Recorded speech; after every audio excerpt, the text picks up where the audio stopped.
দেশনেত্রী বেগম খালেদা জিয়ার রোগ মুক্তির জন্য দোয়া কামনা করার জন্যই আজকের এই গোরস্থান মসজিদে আমরা এসেছিলাম।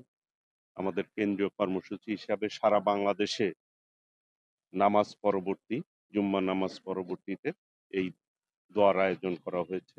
আমরা দেশবাসীর কাছে, টাঙ্গাইলবাসীর কাছে দোয়া প্রার্থনা করছি আল্লাহ রাব্বুল আলামিন যাতে আমাদের প্রিয় নেত্রী, বাংলাদেশের অভিসম্পাদিত নেত্রী, সাবেক প্রধানমন্ত্রী, মাদার অব ডেমোক্রেসি, গণতন্ত্রের মা, যিনি দীর্ঘ আন্দোলন সংগ্রাম করেছে এই দেশের মানুষের জন্য, মানুষের অধিকার আদায়ের জন্য, যিনি এই দেশে সংসদীয় গণতন্ত্র প্রতিষ্ঠা করেছেন স্বৈরাচার বিরোধী আন্দোলনের মধ্য দিয়ে।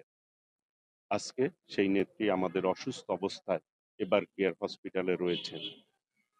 বিগত দিনে ৬ বছর অন্যায়ভাবে ফ্যাসিস্ট খুনি শেখ হাসিনা তাকে জেলে নির্যাতন করেছেন এবং জেলে তাকে স্লো পয়জনিং দিয়ে মারার চেষ্টা করেছেন।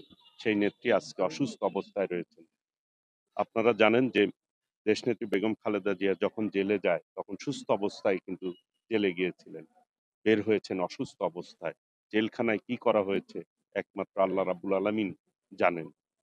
আমরা দেশবাসীর কাছে দোয়া প্রার্থনা করছি আল্লাহ রাব্বুল আলামিন যাতে তাকে দ্রুত সুস্থ করে দেশের নেতৃত্ব দেওয়ার তৌফিক দান করেন।